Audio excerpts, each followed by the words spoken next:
The Tape Never Lies Network, home of the greatest Chicago Bears fans on earth. The following show is for mature audiences only. The Tape Never Lies Network. The Tape Never Lies. Tape Never Lies. Starts now. The Tape Never Lies. The Tape Never Lies Network.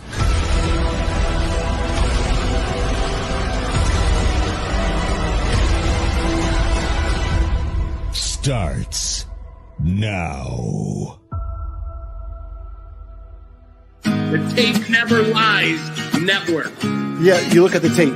So as a coach, your resume is the tape. Loses the football. Strip sack and Bears our live. Bears our live. We go on live right after Bears games with your boys draft talking the smartest man alive. Bears our live. Son of a bitch, you better block. Bears our live. We go on live right after Bears games with your boys draft talking the smartest man alive. Ran up with the true analysis. You expect raw passion for the show. Bear fans get nothing less. Locked in with real emotion and passion for every play. Coach Phil to bring that range in with facts my show. Post game show like nothing else you're gonna hear. Some can try to copy, but a bucket's not sincere. Delivering the truth on what just happened to be clear. That's why we're on TV, so you can see it, not just hear. Hey, yo, with Draft Dr. Phil, you know it's always hit sticks. True to fundamentals, never gimmicks and tricks. Guess we're moving Soldier Field up to Arlington Heights. Mill out counting bucks while the mayor big fight. As our life keeps growing, Shane's all knowing. Delivering the truth on how the QB's throwing. Dimes on time, just lacking fundamental. Whatever the case, we get hot like Senso. Fiery discussion on what happened in the game. This ain't your daddy's postgame show, expect the fucking flame. Not for the average fan, all off they can survive. But don't you worry. Bears Our Live. Bears our live. Bears our live. We go on Let him sit his ass there again. I don't think we're that much worse. The myth, the Red Legend, Dr. Phil Ototion.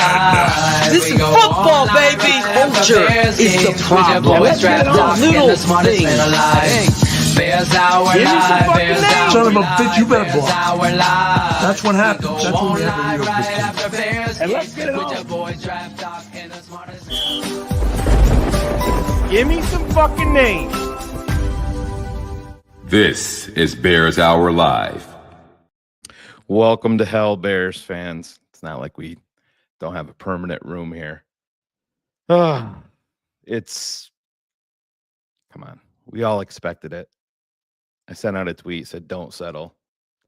That's what we do. But let's get into it. Let's see where this all goes. Let me bring my guy out here. Phil, you're me. I'm you. They settled, Phil. Yeah, they did. You got aggressive with your rookie quarterback. You let him do his thing. That's why you draft him number 1 overall, and then you neuter him at the end and just go classic Flus. It is what it is. It's in the song Bears Our Live. The culture's the problem. It's the little things. And what Shane is talking about there, we're texting back and forth, and it's just a showcase of what exactly is the problem.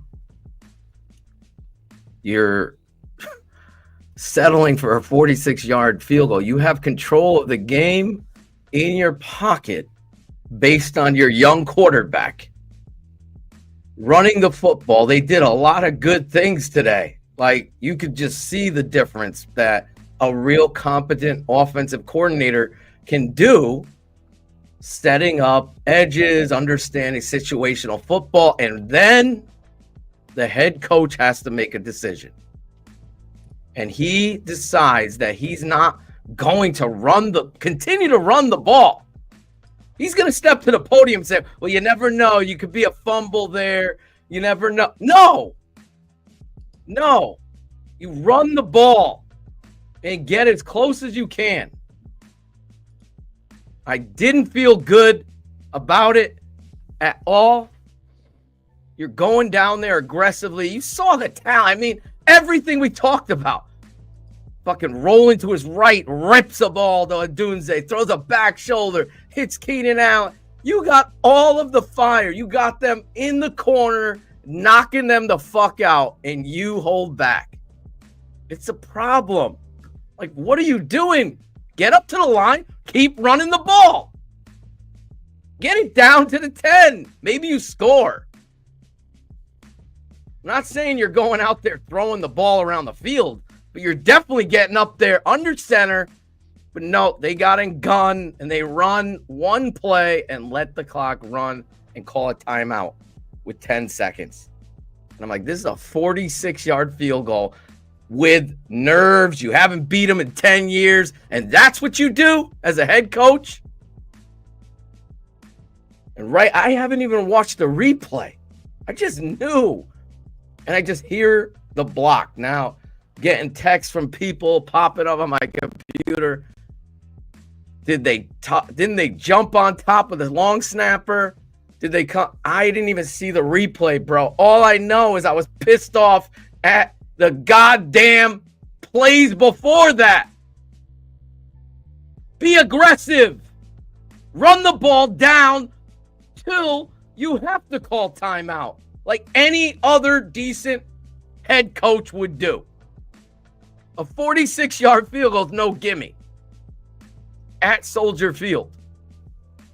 You had him, bro.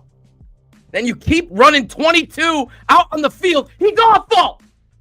He's awful last week. He's doing it again this week. Missing tackles, falling down on the ground. They put him back out there again. Misses another fucking tackle.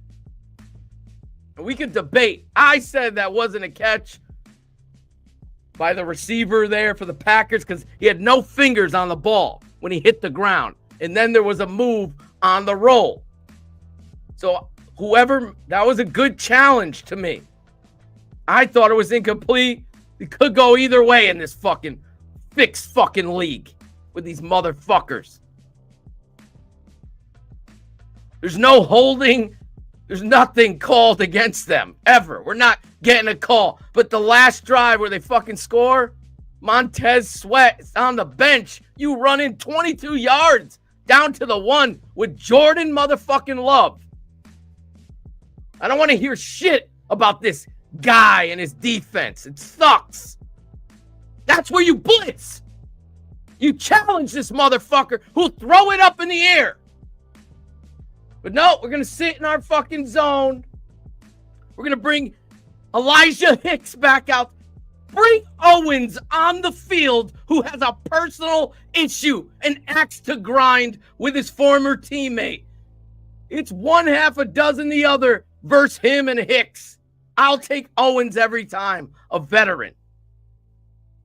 I'm telling you, we watch the tape, Elijah Hicks, the deep ball, he's fucking falling all over the place. Fuck out of here. And then you brought him back after he's faking an injury. I got hurt. My feelings. It's a disgrace. And then, it all ends. What's the story now, EJ? I've never seen a fucking Bears quarterback do that. Everything. I heard them all, Shane. Here it is. Let's see what this kid got. Well, you neutered him, coach. You neutered him. He was cooking. You took the pot off the stove. It's absolutely disgraceful how you lose that game. Every segment of your culture has decided to lose a football game for you. You took too long. You hired the wrong OC, clearly. You took too long in moving on from the wrong OC, clearly. You have the wrong offensive line coach. You finally have an offensive coordinator that sees, okay, Swift should be used a certain way, and Rashawn needs to be used a certain way. And today they had it all together. Even with this pussy soft Ryan Poles, offensive lineman signing and drafting, every single one. Lucas Patrick, Nate Davis, Ryan Bates now, all of them walk into the I gotta go to the locker room again. What other offensive line is rotate? And then in the biggest moments, Braxton Jones taking sacks, getting bullied. So Caleb does what he does. And God, it sucks because he deserved the win. The team deserved the win. And the coach, once again, played the game of softness and stupidity. Shane said it right in the pregame before we went live. It feels like Mark Trestman kicking on second down, and that's exactly what it is. Matt Eberflus, you're atrocious. Thomas Brown almost resurrected your fucking coaching career, but then you had to decide, and your choice was to play conservative football and not attack your rival, who, by the way, has beat you now 11 times in a row. And you had a chance to be aggressive and win this game twice. You could have went for it on 4th and 3, get up there early, give them a hard count and surprise them, run toss, and get on that outside edge and get the first down and drive down and put them away. But nope, you punted. They go right down the fucking field on your shitty zone defense. Score. And now it's on the rookie. And he delivers! He delivers! He delivers, and you deliver the same old stale bread, pussy soft decision. I'm going to take the kick here. I don't want to risk a fumble. You know what, coach? Everyone on this panel would have applauded you if somebody fumbled, that you were being aggressive, going down the football field to give yourself a chip shot field goal and a victory that would have healed the whole Bear Nation. But instead, it is a microcosm of the football God's way of saying, you, Matt Eberflus, are not a head coach. And you can't be dealing with this kid because he's too good for you. You negligent parent, piece of shit, garbage coach who can't recognize Waldron was as soft as you, your cousin's cousin, and everybody else down. I'm so heated, Shane. That's my rant. Second down kicks. Second down kicks, the Eberflix show. It's fucking ridiculous. My rant. I can't. You're on mute. The whole show can end now because it's so fucking atrocious. You draft kid number 1 overall to change this, you know what I mean? And Ryan Poles was like, that's why I was brought here to change this. And you give him enough rope to make the plays, to take you down and put you in position. But in what world is, listen, 46 yards in Soldier Field isn't 46 yards in a dome. Right. Let's be honest. It's just, said to my son, I'm like, it's the wrong decision. It's wrong. Who gives up? Again, it's, those 15 yards don't matter. It's more of the same. Piss it away. I don't have confidence in Thomas Brown and Caleb Williams and Roma Dunze, DJ Moore, Keenan Allen, Cole Kmet, DeAndre Swift, Roshan Johnson. I don't have confidence in them to get us some hard yardage here to maybe pop one. Who knows? To give us a chip shot. And it's Chicago, man. It's Chicago. You bring it up, Minnesota kicking on second down with Mark Trestman. It's the same thing. We don't get those. We don't make those plays. You don't. You neutered your fucking team, Flus. And I sent out this tweet, and I want to read it before he comes out here to talk to everybody, because I want you list all the positives. This is what you're going to hear from Matt Eberflus. And I tweeted this out after Green Bay scored. So this was before Caleb took us down. This is what you're going to hear. I'm proud of the guys. That was tough that we lost out there today at the end. But after a very tough week here, I'm proud we stuck together and we fought. And I had hashtag Bears head coach Matt Eberflus in about 20 minutes. I'm not going to be shocked if it's not fucking verbatim. Bet you hit on 15 of those words. Sorry. That's honestly what you have as a head coach. It's pathetic. I think we might need a Vargas rant here. No, I think Phil just hit it on the head. It's about the coach. The coach decided that he wasn't going to play to win. Like Herm Edwards, you play to win the game. You play to win the game. And what the coach did was decided he wasn't trying to win. He was playing not to lose.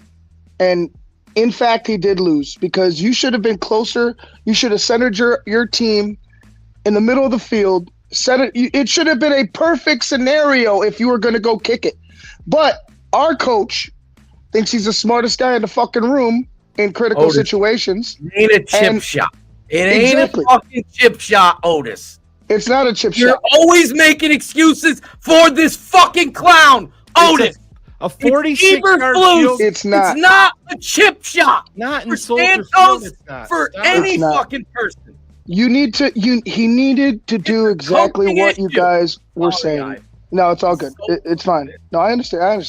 But why are you giving downs away? That's my point, Shane. That's my point. Why are you allowing your team when you're humming? Your team is moving. I texted you guys. Caleb's gonna lead blowing them off the ball, and he did exactly that. There was a mix of stupendous plays and just good play calling, right? Like Caleb did a lot.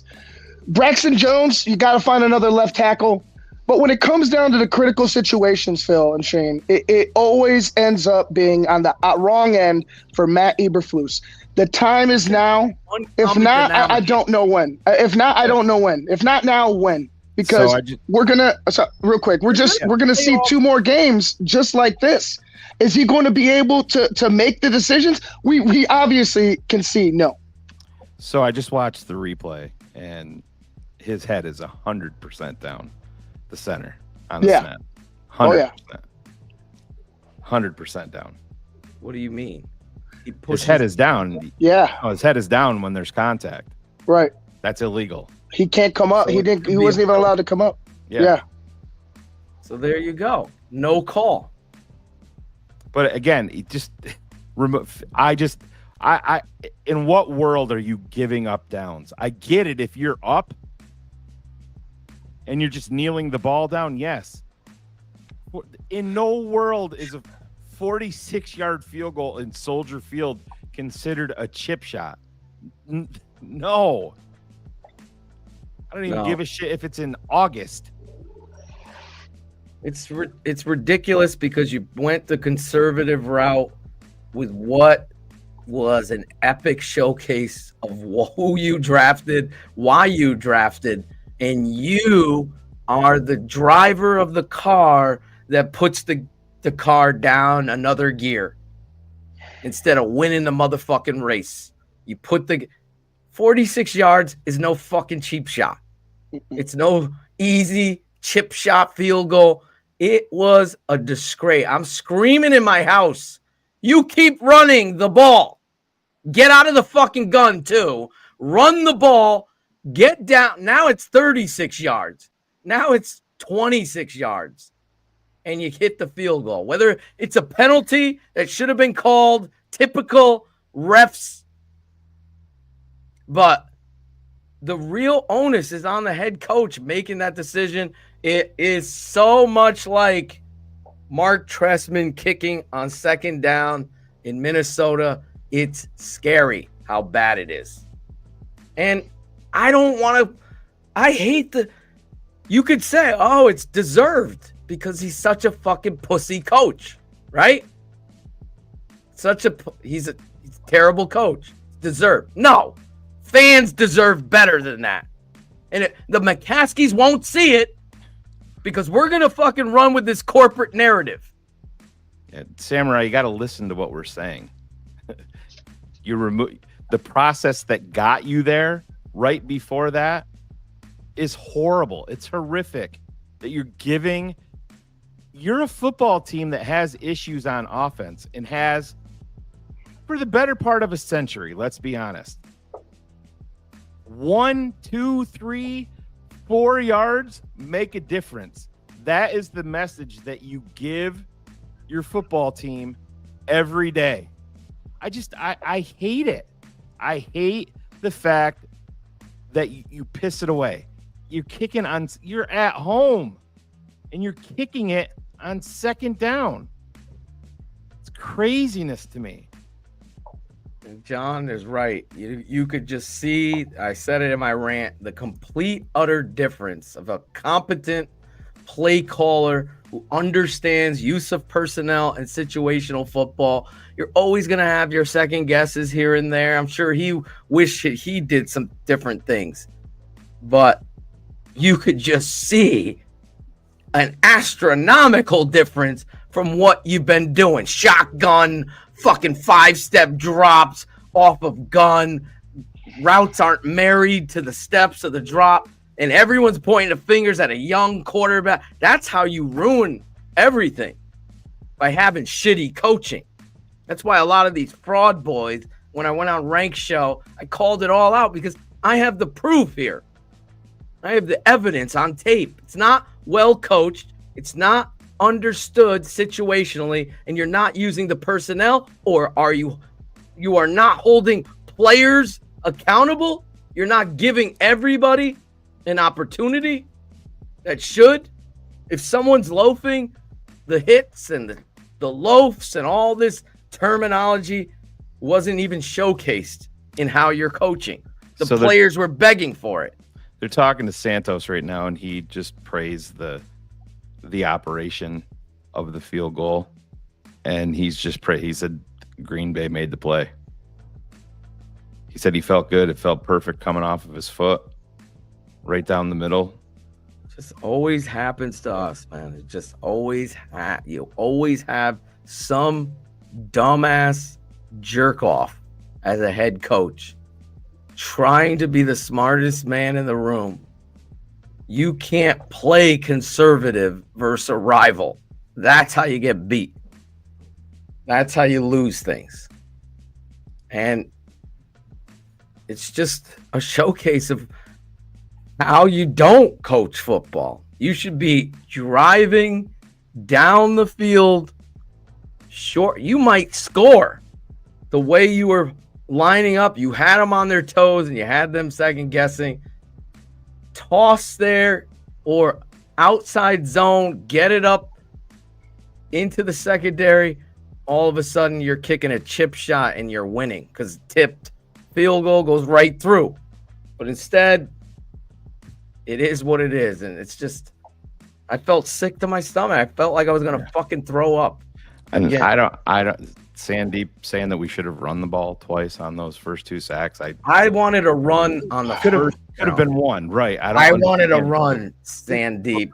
Be honest. Braxton had the best block of his career in the game was on the Swift aggressive. touchdown. Yes. And then he follows it up with getting completely. If you're a patron, it was like Thomas Brown was in Shane and Mai's show listening to what I said at halftime on what I would do. I would take Rashawn Johnson, start pounding it, and they got away from him. And they got away from it. It was like, and then you're going to use Swift on the toss, Swift on a screen. You're going to use him. He's got to be more of the third down guy. You're going to have to be the bully and the big boy. And he did. He switched it up in the second half. Big Steve. And Braxton Jones, that last drive when all the money's available, he lets you down. And Caleb, to his credit, I mean, that might be the throw of the year. Oh, fuck. In a there was three throws that get you to the point of victory that all of these little shit boys, they're not even blog material. They're just shit boys now that talk shit. They come out of the woodwork. They're like fucking those night crawlers. They come out, right? Oh, how did Caleb do today? How did Caleb do today? That was a showcase. He brought you down to win. Believe me, I'm watching the I'm waiting for our guys to show up. I called them out in a rant, Steve, because it's just an and Steve, you've been there, Steve. You got them on their heels. 3 points wins this game. To see a coach waste downs and set up for a 46-yard field goal. I don't know. I mean, once again, we foil end of a half, end of a game. The management, it just keeps pointing the arrows back to, we offensive line help, D line help, new head coach. And it shows up even in the game that we're competitive. If we answer we're not far off. The one thing we ain't worried about is the quarterback. You finally get him a competent play caller who great job by Thomas Brown today. And I still have some things. The shotgun runs. Now we get down there. I'm like, get under center. Killing him under center. Name. If anything, I'm gonna knock on him is the shotgun runs. But at the end of the game, not to go and just it's like you're trying to escape. 100%. We're trying to just skip out of here with a victory instead of going for the victory. Instead of taking those next 2 downs and doing something with them. When you have a timeout, another run. I don't know what it would have resulted in, but you have been staying aggressive. Damn right. Pop for 5-10 yards. That will set you up even more better. But you want to settle. They just settled 30 seconds. This dude was hoping to escape out of there with a victory. And that's the type of head coach you got, man. Maybe I'm 100% wrong, but I just want to say this too. And even on, you're talking about running more at the end. I see plenty of teams in the NFL when you have your guy, when you make the move for your quarterback. You know what? This is a coming to Jesus moment that your team can build off, and it can light the fucking fire under the entire fucking franchise. I'm not taking anything off of the fucking table in terms of a fucking play call. I've seen plenty of teams in that situation put it in the number 1 overall pick's hands and say, you know what? This is exactly why we fucking drafted you. You brought us down here. Now go fucking win. I'm not saying taking shots to the fucking end zone. Yeah. What about a 5-yard fake run, boot, fucking hit. Just keep running your offense. Boom. Down. Right, just keep running the offense. Just keep running the same offense that you were just running a play ago. There was no need to slow anybody down. Shane said it perfectly. You clipped the nuts of your quarterback and your team. You did. You neutered him. Chris R. $1.99. No leverage call. This is weak. This is a weak ass ref. Could someone take a screenshot or take a picture of it so we could see? EJ, what'd you think of the quarterback today, bud? Oh, EJ, the night crawler. One of the night crawlers, Steve. Last week, it's Caleb's fault. Hey, I'll tell you this, man. What Shane was saying, he kept asking in a few situations in the game. Caleb kept wanting to go for it. Fourth down. He was being aggressive. He was in his mode. He was feeling comfortable. And in that situation, like Shane said, I wouldn't have took nothing off the table, even if it's a 5-yard slant. Goddamn right. You drafted a kid in the top 10. You have a bona fide guy that has a chance to go to the Hall of Fame in Keenan Allen that you traded for. DJ Moore, you extended. These are the fucking scenarios that you have these guys here. And oh, yeah, the number 1 overall pick in the draft. But you know what? You said, I'm not using those guys at all. 46 yards is fine. There was situations, Shane, that goes on Eberflus with personnel usage. And I was telling you guys, why is Walker in the game when you need pressure on the quarterback? The quarterback is obviously athletic enough to get away from these guys. You got some of the slower ends, in Walker and Robinson, and some of the most crucial parts in the game in the goal line. Where is our big money DN in Montez He was Sweat? out on the 20-yard run where he tried to reach for the goal line. He wasn't in the game. There was a lot of lacks on edges and contained today, and it is an Eberflus problem. He gets excused a lot because they're sitting in fucking zone. And I'll tell you this before I get to Ethan's super chat, and thank you, Ethan. I want to say this. Elijah Hicks being out there after his performance last week comes back out here this week, and it's worse. You have, and Steve, speak on this. You have a built-in motivating factor of John Owens sitting there playing against his old fucking team. Your Brisker's out on IR. Owens is a veteran going up against his old team. You light that match and burn that fucking torch today, but they don't. This motherfucker's missing guys in the hole. That run for a touchdown, a walk-in, that's Hicks. It's his responsibility coming through, misses. Then the big deep ball, he's falling down. They catch that. Then on the fucking, I thought it was a great challenge. I didn't think he caught it. Whatever the fuck his name is, ugly fucking receiver they got. And there's Hicks coming over, missing another tackle. It's ridiculous. Speak on that.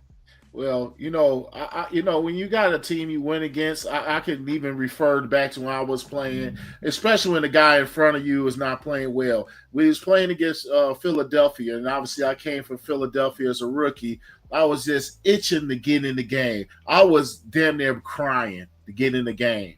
It was like I was like youth football, and I was like, I was just being barred for a game because it was older kids or something. I was itching. I was confident. I was ready to make an impact, and the guy in front of me wasn't getting the job done. And I'm sitting there watching it. So the same situation, I'm sure Owens is like itching to get in the damn game, and he's watching the guy in front of him not get the job done, not only in that game, in this game today, in the week before. A guy like that can make the impact, and that's when you drop your nuts as a coach and say, "I'm going to bring in this guy because he might get his emotions might make this play for us. It's going to help improve our position at safety. We definitely are hurting right now with Briscoe and Elijah Hicks not getting the job done.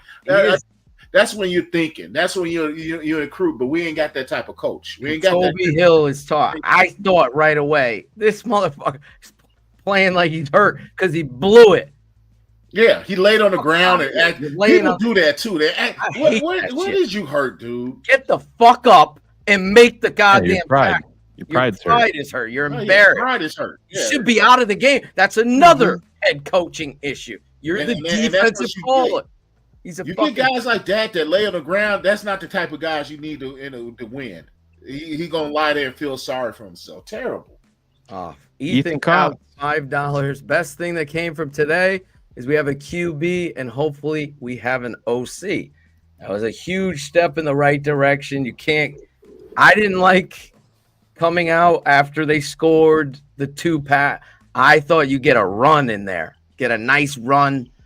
Okay. But I'm not, and I hated the gun runs with you, Steve. I'm like, everybody who knows me is probably saying Phil's fucking pissed. They're in shotgun running at that before the field goal.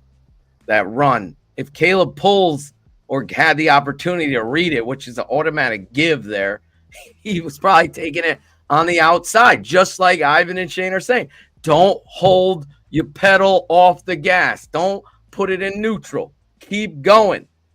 It's unfortunate. It's unfortunate there. Miguel Corona, $4.99. This game tells me how much Bears need to fire Eberflus with a decent OC. Look at what Caleb can do. He chooses Waldron to hold him back. It's insane. Yeah, he chose a safe hire that was a guy that he could control. Now, this is a known fact now. Anybody that knows anything, Luke Getsy and Matt Eberflus didn't talk for 7 months. They didn't even speak to each other. How is that going to be successful? But you already know how this is going to go when Flus gets out there in terms of the field goal. He's gonna go to Santos and say that he was comfortable from that distance. We understand that none of that is the point. None of it. Just like Big Steve said, you're taking opportunities away. Even if it's 1 yard, 2, 3, or 4, like I said, those things can change outcomes. And you decided to kick it on second down. Shane, what about he doesn't care about yardage, right? He doesn't care about those 12 yards he gave up before the Hail Mary. He doesn't care about gaining yards. Here he is.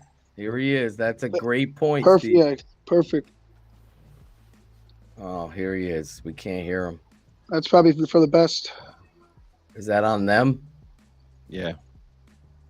Oh, we have it's on the Bears. They're what a just like with a hood in. You have the volume all the way up.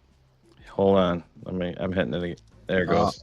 They did a nice job of that. I thought Thomas Brown did a wonderful job of bringing that collaboration together. And then the quarterback Caleb, I thought played chunk really well. Chunk yards against your shitty defensive play calls. The drive that they had there and the completions he made to put us in field goal range, I thought were outstanding. The 2 plays to Rome and then also the play to Keenan. That's real football there and against a division rival, and did a really nice job putting us in position there. The team played complementary football. The defense had some good stops, had a stop and downs in the red zone. Caleb running around today. I mean, it was outstanding what he brought to the table. Stop pretending that you weren't talking shit about him last week. Like he's the problem. In terms of the operation there, please. 30. We talked about what the problem was. Try to get a few more yards right there. We felt good in terms of where the kick line was. We felt good where the kick line is. Carlos made a bunch of those kicks inside of that range. And we feel confident in Cairo and confident in our operation there. Again, I got to look at the tape. I don't know exactly what happened in terms of the block, but feel good about. Somebody told you that there's a possible penalty there, and have some fucking balls and take a fine from the NFL. Field goal win there. And again, that you're upset that there could have been a possibility.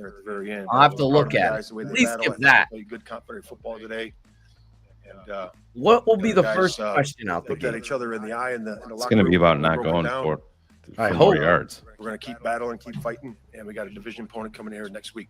So that's where it is, and it takes true strength and true courage. I told them, and tough times don't last, but tough people do.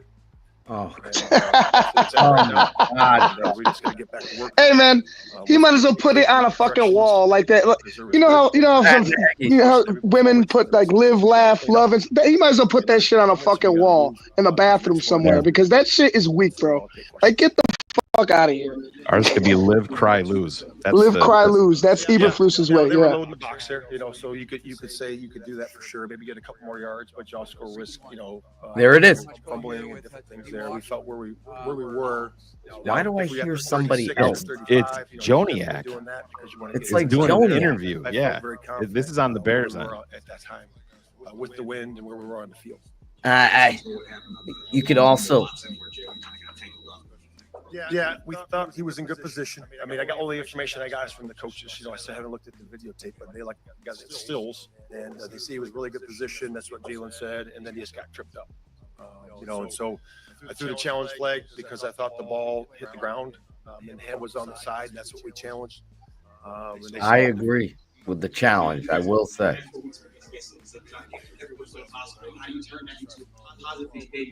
That's not on our end, HL. Yeah, there is, like I said, in the ChicagoBears.com. Try to switch it over and see if it's on YouTube also. So the last 3 weeks, the offense, hadn't played the well. We hadn't played good football and defense, and we haven't done a lot of things together. So all of that you never said at the podium. What do you just said now? You see the difference? The last few weeks, we haven't played well. We haven't played complimentary football. We haven't done this. Now you can come up and say that, which is the problem with a guy like this. He's a shoe shiner. He's someone that's going to step to the podium when all is good and talk that shit. But when things aren't good, it's very convenient. 3 for 3. And I thought Yeah, it's chicagobears.com. but again, 100%. This is a different feed. as we went, but great communication all the way. You can hear it better, correct? Yeah. I'll make it 7 points. Yep. Make it a 7-point game. Yep. Yeah, because when you get close, I think it was 31 seconds to go or so in the going into the fourth, you turn it into the fourth. So there's a point. Well, if you got the You lost by 1 point, coach. I hate the two. You lost by 1 fucking point. We didn't even talk about that. Yeah. Just I believe He went for 2. I'm not killing him for go for 2 back then. Me either. Green Bay also went for 2. Right. I'm not killing him for going for 2. I hated the play call, Steve. I don't even know what it was.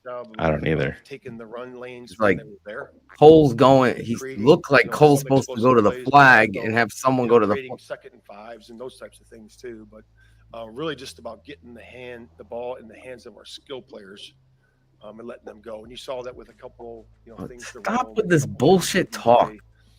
In some creative ways and being talk about the fucking fact that you should have. You put the ball in the hands of looking at it. I should have moved this ball closer. Really good players, a couple of them I just mentioned, and Keenan and the other guys are those 2.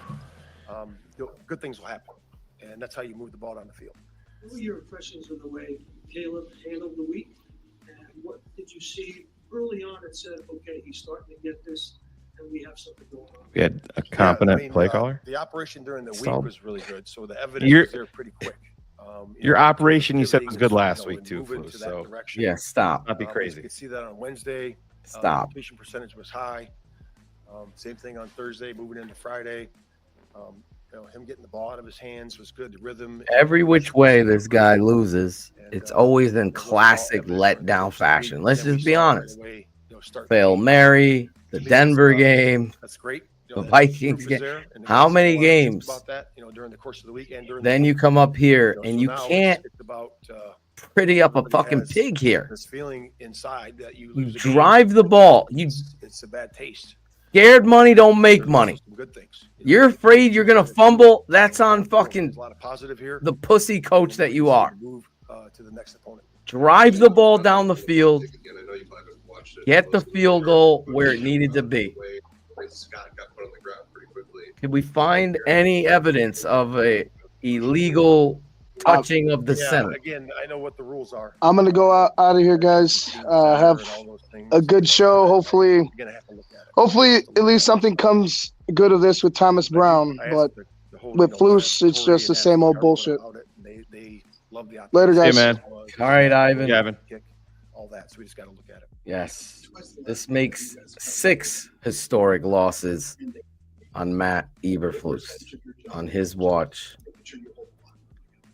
Yeah, I don't know if this would be considered historic. I mean, well, epic.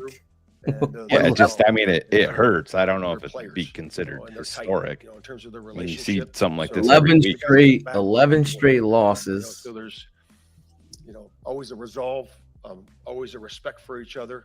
Is 46 yards field goal like convenient to anybody? 38 yards sounds good to me. Yeah, I mean that's great. I mean that's real quarterbacking at a high level, So him to make that connection with the guy that he was drafted here with, trying to think about these losses special. we've had, and nice by those guys. And again, it takes protection. I've never been part of no loss feels good. To start that, but again, it's about overcoming the devastation of some of these, the Washington in this game, and just the flat out terrible play in the other 2 games. Last week, losing in the worst fashions. Yep. It's gut wrenching ass losses. It's stupidity. You're losing in a level of losing that just is so bad. You're a national pun. Every week. You're a joke. Most teams are irrelevant when they're losing, like the Jacksonville Jaguars. We're like losing in such a fashion. We're top of the damn the headlines. The number 1 overall draft pick in the NFL this past spring, his last 2 fourth quarter comebacks ended in a Hail Mary and a blocked field goal. Wow. was at Rome. You guys are backed up 30-19. You hit him in a scramble drill and then the fade. Yeah. We called the play, and Pocket started squeezing down a little bit on the first one. And, when it comes to 2 minutes and things like that, it's find your one-on-ones and find your guys. And, when it's time to make plays, make plays. Obviously still have the routine plays, but at that moment it was time to make plays. And, we did a good job with, finding Rome and Rome finding space and sitting right there, making sure I saw him and just let it rip and let him make plays. And then on a fade ball, just, that was a good call missile by shot TV. to Rome. I think they would be expecting a run or, getting something near the sticks. And you always, it's a matchup league as everybody tells you. And so to be able to have, my guy, Rome, one-on-one with somebody, went off the line, kind of knowing that the DB's, in catch-up mode, give him a back shoulder ball and either he's going to get a That was a PI or great he's gonna catch fucking it. throw, So, man. he did just that, made the It's catch, just great like catch. we haven't Believe in the seen catch this and, shit in so long, man. And then, damn, to get to the point where we just lose that. Not a loser. Situation to learn from. If we want to really go back, the drive before ended up punting. This is what I talked about. If we score right Worse there, than put 3 3. points on the board or anything like that, You it win. makes the game a lot different. And so that's even before the 2-minute drive. We had the ball with like 5 minutes left. And so, on that drive can do better, make a few more routine plays.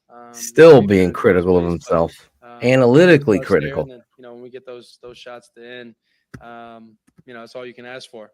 Defense, obviously they gave up a touchdown, put us back on the field with more than enough time to be able to go down and score. I put those guys back on the field and do it all over again if we had to. So believe in those guys, believe in them over and over and over again. That's my guy, Santos, and that special teams unit, and we do it all over again.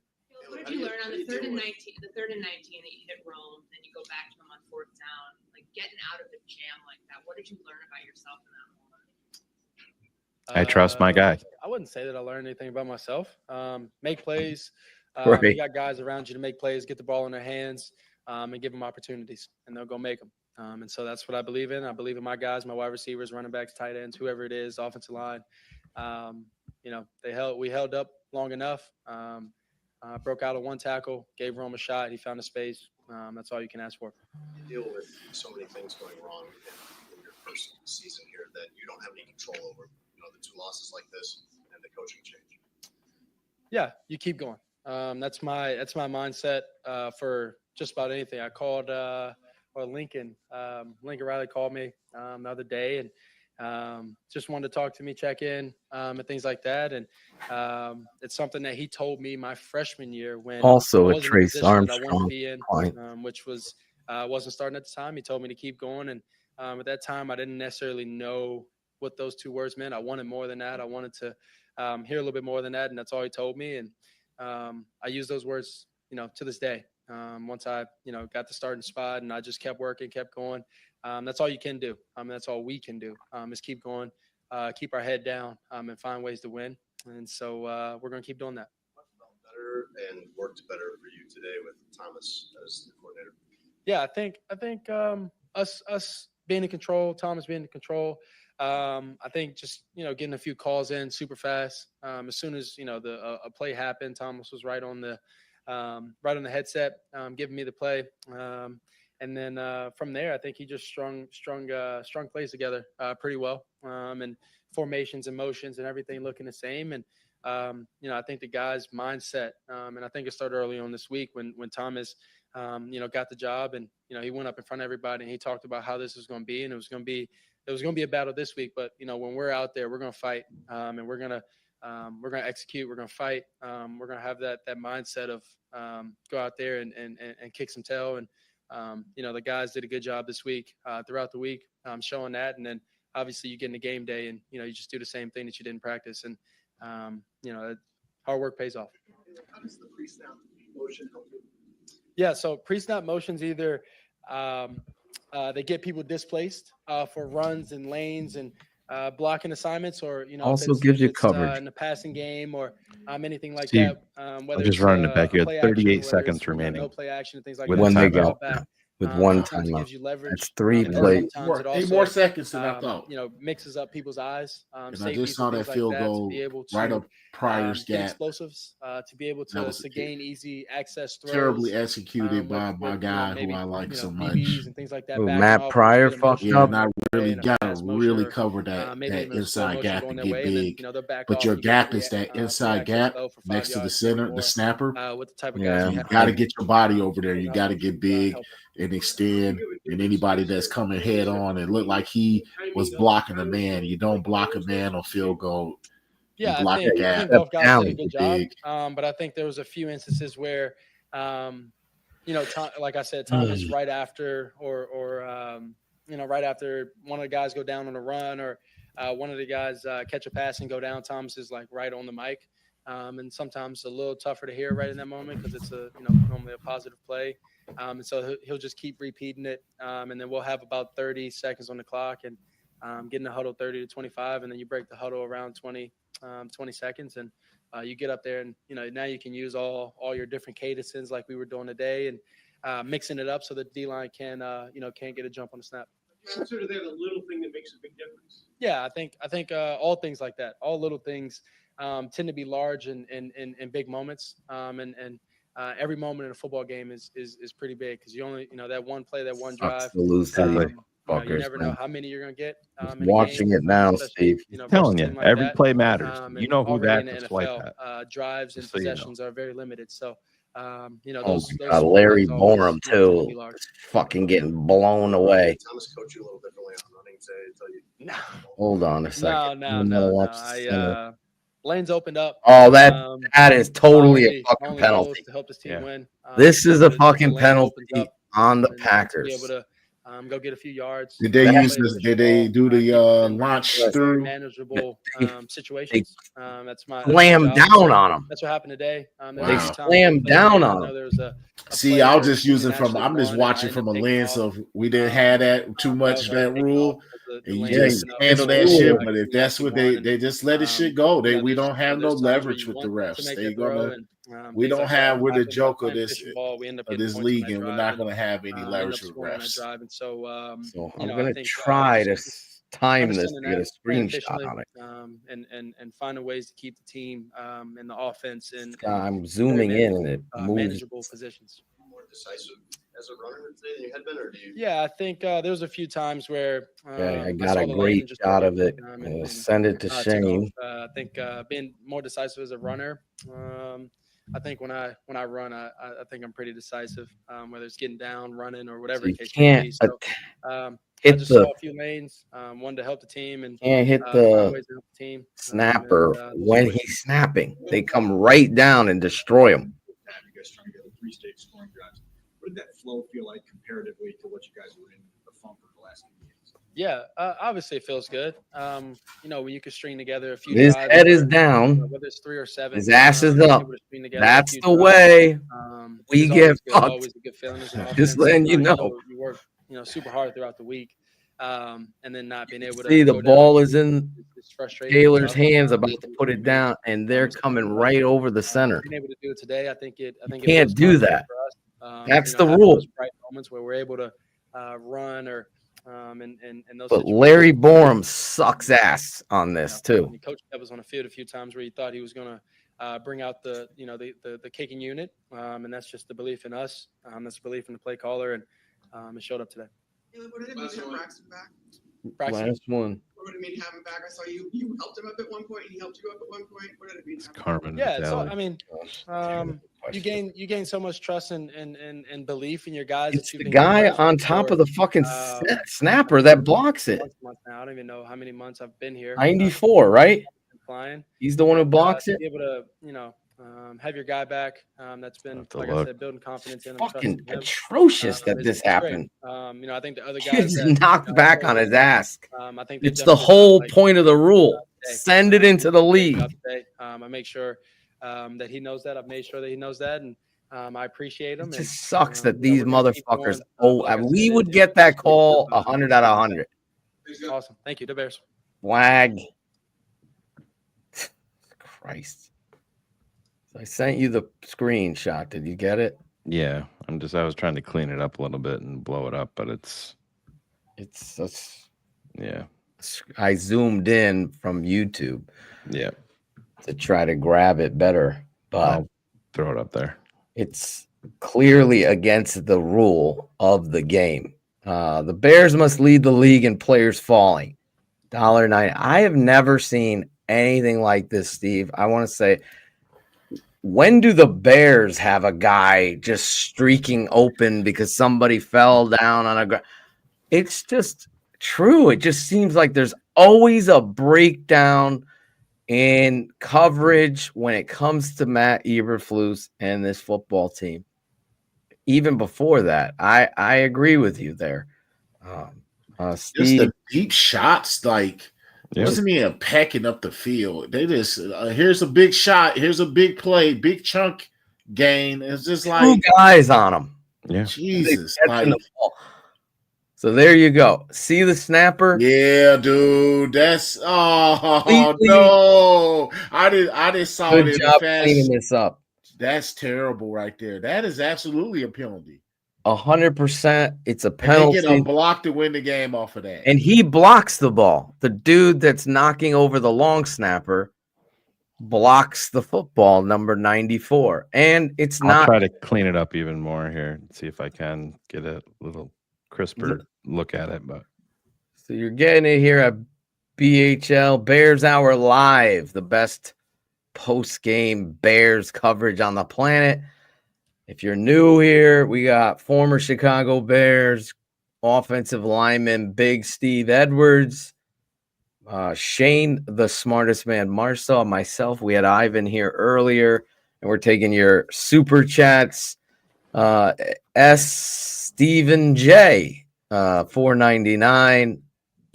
Stephen J, $4.99. Flus is the true opposite of Dan Campbell. He doesn't trust his players to win a game. Right.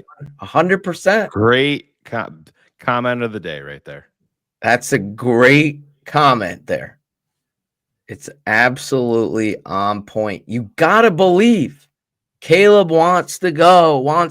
You had 38 seconds to run, and we knew he was going to come up there. You worry about? No, you don't. You just continue to run. Were you worried about throwing the ball when you're down? No, because you have to. In this case, you have to win.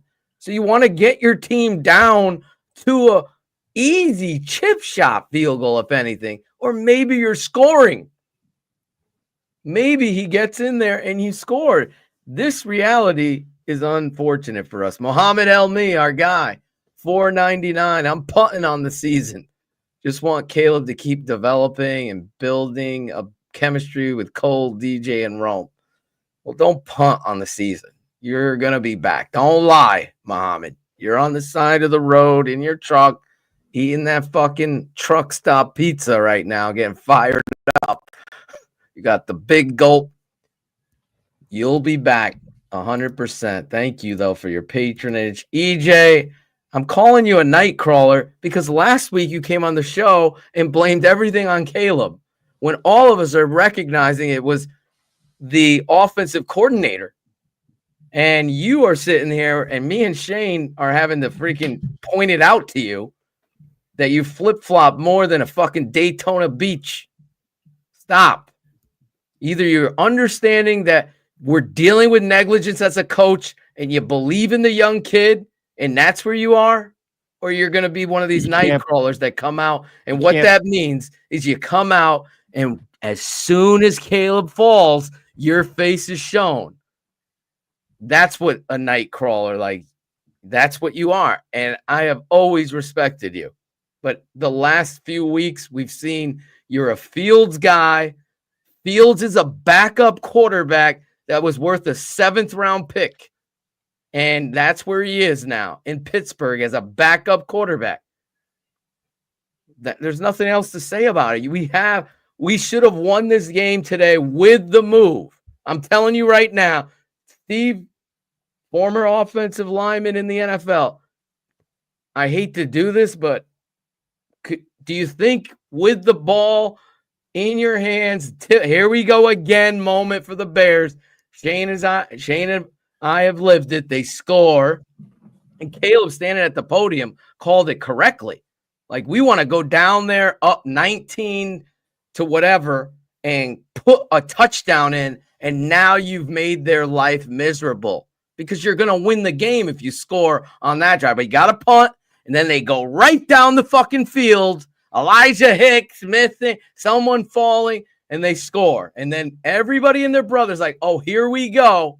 But I'm telling you right now, I don't feel in the here we go moment. Justin Fields out there throws the pick. That's what I feel. Or it's too big for him. This guy made plays that we have not seen and a Chicago Bear quarterback do. Am I being blind to this? No, I mean, obviously we've seen him, what he can do when the game is on the line. When you're having a bad game, a la Washington. Bad game, not going our way, but when it counts, he can get us back in the game. I think he showed the capabilities of getting us back in the game, leading us down for game-winning drives. Something that, Justin Fields wouldn't be capable of putting the ball and putting the touch that he did on the game, on the ball and getting us in these situations and throwing your receiver open. Our offensive coordinator is obviously proven right away. Everybody saw the game plan. This looked like a damn competent offensive coordinator. Correct. Yeah, it wasn't perfect, but it wasn't perfect. It made sense. Yes. Where would you have been at on 3rd and 19 with the game on the line with Shane Waldron? Oh, it's over. It's called a screen pass to Shotgun Roshan Johnson. Screen. Let's try to get 8. That would be him 100%. But everybody showed up today. You saw everybody that has been disappeared the last few weeks have reappeared. Cole Kmet sighting. Swift using Roshan Johnson today. A combo. Here's Rome Medusa has a pretty solid game. Had a very DJ's good involved. Keenan Allen is involved, and everybody's raising their games up. Obviously, they've been playing like dog shit, not letting them off the hook. But things look different. It's not perfect.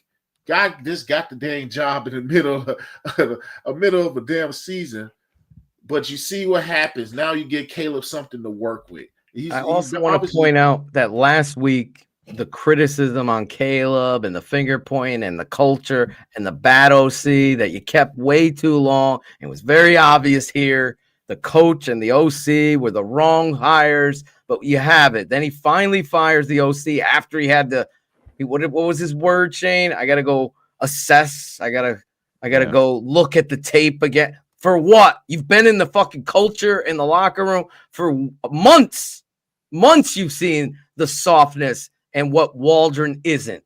Now you get a competent guy there, and you get your right tackle and left tackle back. Let's not forget last week against the Patriots, you got Matt Pryor playing right tackle. You got soft-ass Larry Borum playing left tackle. You got Jenkins out. You got Ryan Bates in there. You got 3 centers playing inside, and you're calling 7-step drops. You're calling – it's like insanity, but it happened under you, Eberflus, with Waldron. Then you make this change, and now all of a sudden, Steve and I are seeing it. If you're a patron, you sat at halftime, and you're like, and I know Bullets is texting, like, motherfucker, it's exactly what you said they got to do in the second half. They went out and did. Roshan Johnson, got to make him the one and get him going up the middle, then attack on the edges with Swift. And that's how it's got to be. Swift isn't the guy. He can't see it in these area runs. He could be part of it. He's going to be part of it. I just ran this through one more time to clear it up just a bit. I'm not sure if it's going to make that's. Oh, my God. I mean, you can't go over the center. You can't. And you can't do it. Look where the ball is. I'll be honest. I had to give I'll give a little off of Pryor. I still would have got my ass over there. But what can you do? This is illegal. This is a flag. They I'll just- clearly missed this. Should have been called back. We're re-kicking, and hopefully we're kicking it right through the uprights. What is the excuses? Rajneesh. Rajneesh He's back is- again. He's a fool anyway. He's back again. Yeah. This fucking guy. I mean, come on. Rajneesh has as much football acumen as Virginia McCaskey. Let's be honest. I'm pissed off, Shane. Yeah. Whoever put, I think it was Corn Planter. You're the only one that made me laugh today, Corn. And we had a great morning, Shane. Our young Wolverines won the Super Bowl. I see that. Coach Fish and those kids busted their ass on an undefeated season. So shout out to them. It's about time we got Deserve a it. title in Southington. Couldn't Yes, we come needed through last year and fucking change coaches and see what a change of a coach can do. Yes, so shout out to those guys on the C team. Wolverines taking home the trophy, running the ball. Coach Fish was identifying, running the football. It rears its head every week. Big toss play. Braxton Jones, as Shane said, I said, even my wife jumped out of her seat. Wow, that was a great block by Braxton Jones, delivering the blow. I'm still old enough to remember Charles Leno against Denver getting lit up by a 212-pound safety, getting folded in half. We got to get these kind of guys involved. Yes. You guys will want to hear this one. So this is Oh, from no. Kalen Kaler talking to the Green Bay Packers. Just talked to several Green Bay Packers players that are on the field goal block unit, and all of them said that on tape they've noticed that Cairo Santos does kick with a lower trajectory on longer kicks when doing film study. Longer kicks, Steve. That's the key. They fully expected the Bears to run another run play, which in their opinion would have made it much more difficult to block. Oh, Virginia and George, are you listening? Yeah, 11 wins in a row, Packers. They're helping you. Us. That's a team that's coached much better than the Chicago Bears. We all know LaFleur is, let's just be honest, one of the very best coaches in all of pro football. Just the fact, it is what it is. Right there, they're telling you exactly what we talked about out of the gate.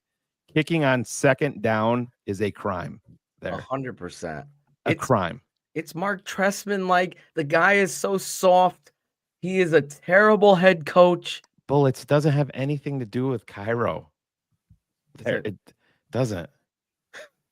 It doesn't have anything to do with Cairo. Oh my! It's an illegal block. Every single pocket. Every field goal kicker on long. I'm not saying that 46 yards is a moonshot, but it's 46 at Soldier. Steve, you've been there. 46 at Soldier ain't 46 at in a Atlanta environment. No, or the Colts, or in Miami.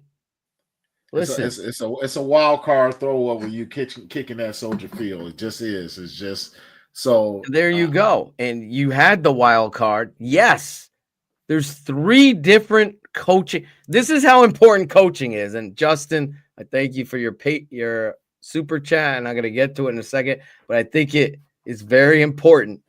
There's several different mechanisms at play here. Okay, there's the low trajectory that they've scouted based on longer field goals. Well, he hit a 53-yarder. They didn't block it. That's going to be the fight. Okay, but the pressure's on. Anybody saying that Cairo Santos isn't thinking about the 10 losses in a row and the rivalry and how he could put this game away, he's nervous as fuck. I'll just put that out there 100%. I know that. So you step up, and you as a coach have a responsibility to understand that this moment is bigger than you think it is in this strategy of yours of worrying about a fumble. There's 38 seconds. You got a timeout in your pocket. You ran out of the gun the first time, which was dumb. Then you get up there, you run, dive. I don't care. And you get as many yards as you can. You might pop it. And get down into the 15. Now it's just a chip shot.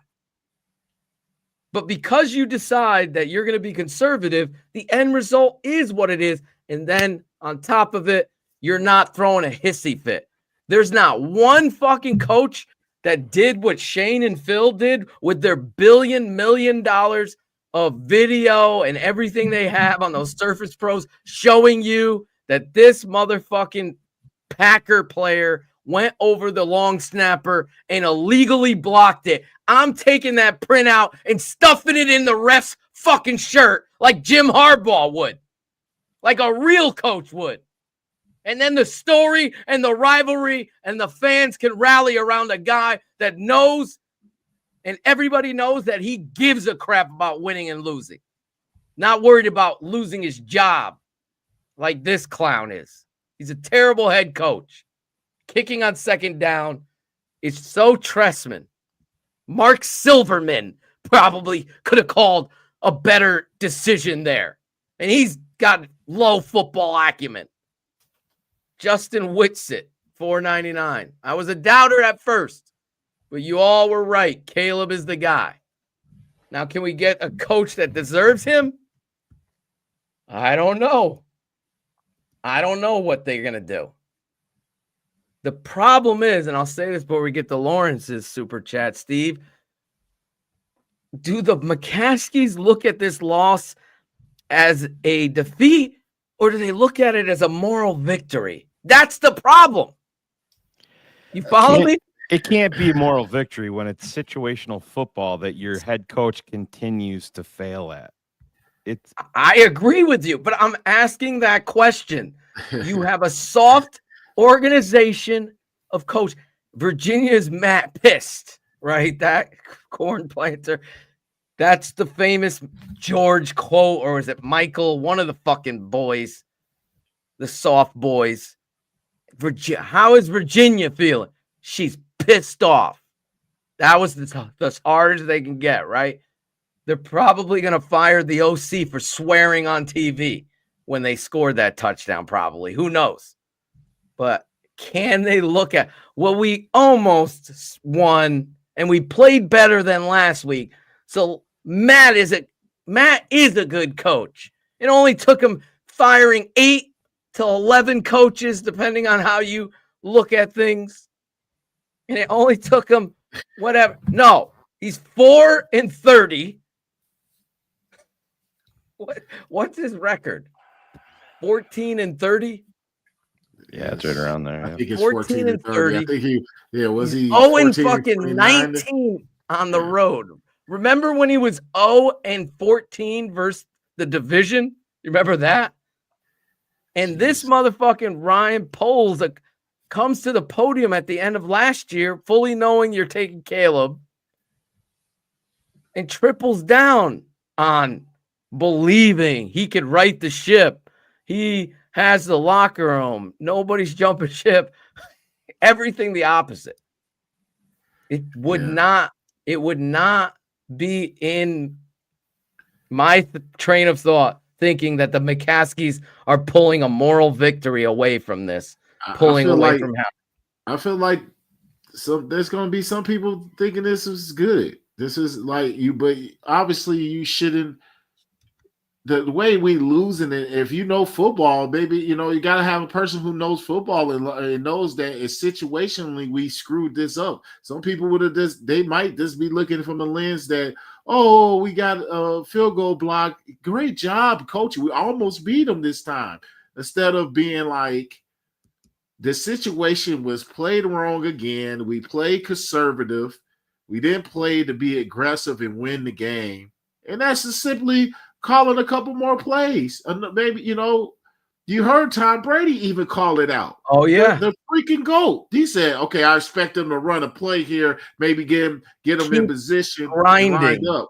Keep grinding, he says. Yeah. Guess what? A guy who's won 7 Super Bowls. The GOAT is asking them to keep grinding, and they don't. And Virginia and George. Don't come away from here, Kevin, Warren, whoever is calling the shots with some moral fucking victory. It's not. It's another epic loss, in my opinion. Yeah. One of Brady's best broadcasting games I've heard him this year. Just it's obviously getting settled in his feet. He talked about how they're calling plays that are comfortable for Caleb. Just things that he did in college. Does it take? I thought Brady was outstanding today. He was out. He was great. He was. I honestly enjoyed him. I don't think there was any bias on either side. No. He was just calling the game, being truthful.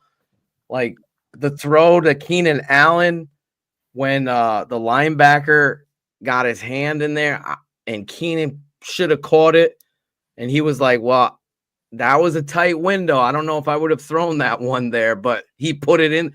It was real, authentic analysis, and it was fun to listen to the GOAT. I'll be honest. I have nothing but respect for him, and it was way better than listening to some of these fucking other, like Romo. I mean, what Caleb did out there, the throw to Cole Kmet, bro. I mean, over the top, just dropping a dime right over the top. And just the whole feel, the escapability when he got out the back door and came to the outside, outran that linebacker, get you the first down. The way he was involved in it, it was just a different vibe. Thomas Brown deserves a lot of credit. I would have liked to see a little bit more under center runs, especially down that stretch there. But that's me. I cannot stand 3rd and 2. I get the read option stuff. If you're gonna play read game, then okay, you're in the gun. But if you're just giving like that last, there was no read there. It was just a give. So get under center and do that with Mercedes Lewis, 3 tight ends, pound this fucking ball at them. Just unfortunate that it doesn't end that way. If you're just tuning in, we do have image that this was an illegal block. The NFL, the officials, how many of them are there? There's 2 standing right there. There's 2 behind. There's 2 line judges. The line, I want to know who makes that call. You are not allowed to bury the center, who's the long snapper. They officially do destroy the guy. They absolutely destroy the guy. He gets bent over backwards, and guess who blocks the ball? Number 94, who's destroying the guy. This should be sent to the league office, and I'm just disappointed in the Bears not giving that to Matt Eberflus right on the sideline, or Matt just going on the fucking field and throwing a hissy fit at this point with your fucking obvious situation. You're right there. That's the one thing you're going to expect in a block is them coming up the middle to do it. I got an even better picture for you here in a second. If you just hold on. Oh, you keep go ahead. You're going to love it. Lawrence Chrisman, $5. If this game doesn't provide that Matt Eberflus is the problem and not Caleb, well, Shane and I put Caleb as the 17th most problematic situation last week. Then you are not watching football and you lose all credibility. Motherfucking facts, y'all. MFFY, hashtag MFFY. I love Lawrence. Thank you for your super chat there. Peyton Johnson, $5, named after Walter Payton. Another Eberflus classic. The only thing he conserves with this conservative bullshit is the L's. I blame myself for being bald on being a fan of this team. Being bald. Don't blame yourself for being bald. It's God's thing. I don't understand. He only blames himself for being a corn planter. There he is. $5. Oh, my God. Thank you for reminding me. That was not an illegal motion call. It was total BS. We will watch that video. I wish we had the all 22 right now. He stops in speed motion, squares his shoulders, and never moves towards the line of scrimmage. It's the biggest BS call besides this one not being called. It was terrible. And you had a big play. It put you back to 2nd and 20. and you end up punting on that drive.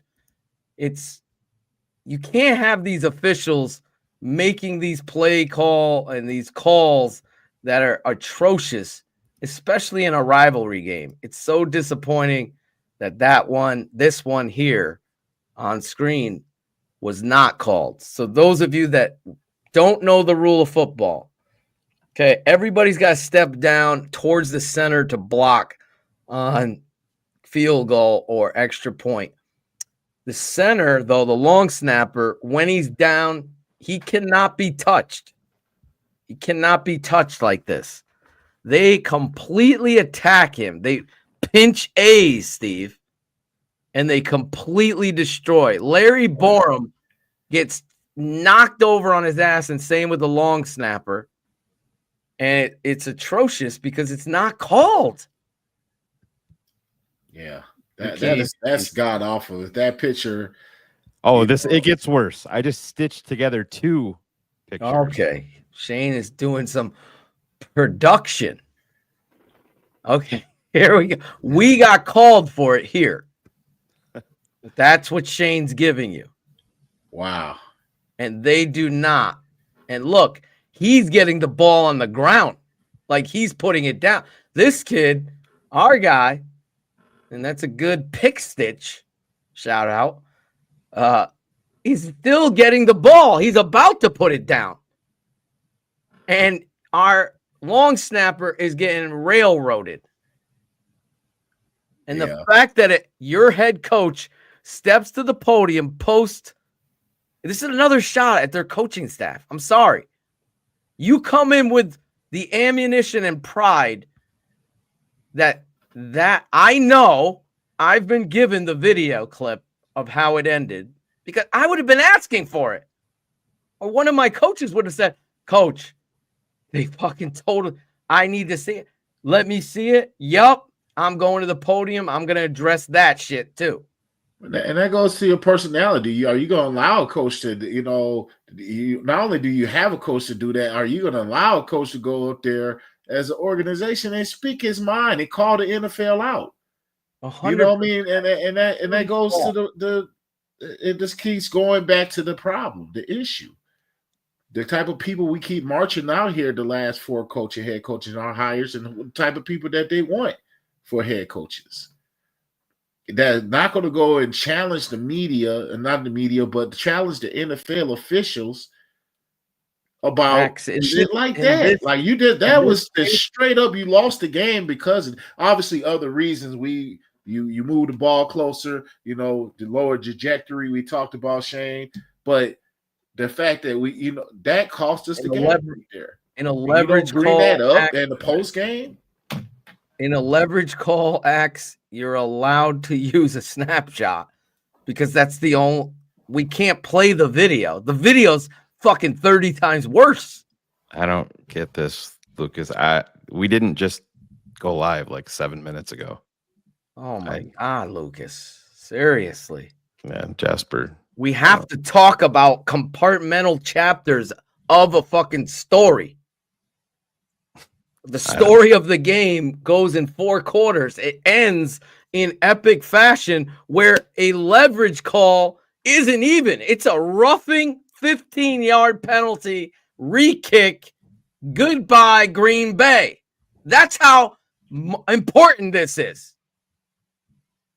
Shane just did an amazing job producing a leverage call that was called versus the Bears. We all witnessed that big call versus what they did today versus your division rival that you haven't beaten in 10 tries. In fact, me and my wife, Steph, were at the last time we beat the fucking Packers at Soldier Field with Mitch Trubisky and the butt sack from Khalil Mack and winning the North that day. We were there. So here's the biggest moment in this game. Your rookie quarterback leading you down to drive because you're going to have one of those jackass night crawlers. Well, how many times did Caleb drive you down and make a comeback win? You're not going to give him credit for that, right? Because this unfortunate situation of the no leverage call. That's a great job, Shane, putting that together on the fly. That's what we do here. And that in leverage, you don't even have to watch the tape of it because you can't go over the center while the ball is being kicked. You just can't do it. The whole and I'm sorry I had cut you off, Steve, because you're 100% right, and it was my fucking set the volleyball for you to spike there, and I know you're taller than Carr, Shane. I don't know if Sean Stewart or you is taller, but no, Sean Stewart's taller than Cars. Sean Stewart or Big Steve. I said I don't know How who's tall are you? taller. I think Sean Stewart said he's 6'5". How tall are you, Steve? 6'5". Yeah, somebody be saying height. We gotta put you with the high top fade. Yeah. Oh shit, he's Big Steve's easily 6'7.5". Yeah, 6'7.5". He's gonna come back next year as kid and play. Dude's pushing for 6'11". Steve goes on field goal block, and imagine if he ran over the fucking long snapper X. What's gonna happen? He's gonna get in the backfield. Just do a 3-inch vert, and you're blocking it. Yeah. Cavallo, 84, $100. It's crystal clear. Caleb is special. Whether the barrel line will be dangerous, and that's what people get upset about. Go Bears! Thank you, Cavallo. That's what people get upset about is comments, and I'm not calling out Cavallo at all because I agree with him. But just because you can see how good the kid is doesn't mean that there's not going to be major bumps in the road along the way. I mean, that's part of it. It's very rare for somebody to come in and just take over the league and be like, oh, it's been mistake-free football. I'll say this. We haven't seen the touchdown passes in 4 weeks. Have we seen the pivotal turnovers that we saw every single fucking week with previous quarterbacks? No. How many picks has Caleb thrown in the last 4 weeks? 0.0. Remember all the massive fumble issues in college that everybody was worried about? How many of those have you seen? 0.0. Has it been perfect? No. Has he missed passes? I need to see that third goal. Has he missed checkdowns? Yes, he has. Is he a rookie? Yes. Did he have a good offensive coordinator? No. Does he have a good head coach? No. Does he have a good offensive line coach? No. Does he have a good center? No. Let's go down the fucking list. Stop. This is good. And it's a great point by Shane because it's a process. I want to see the 3rd and goal where he throws to Adunze on the back. High. I want to see this play call. Like, I know there's one play call, and we end up getting the first down anyway, the next down on 4th down, but he throws to, I want to say Keenan Allen or Adunze to the right, but Cole Kmet was coming across the middle. He was fucking wide open, and he missed it. And I was like, oh, my God, he had Cole Kmet, and he missed it. Are there hots? Down near the goal line, they ran shallow crosses.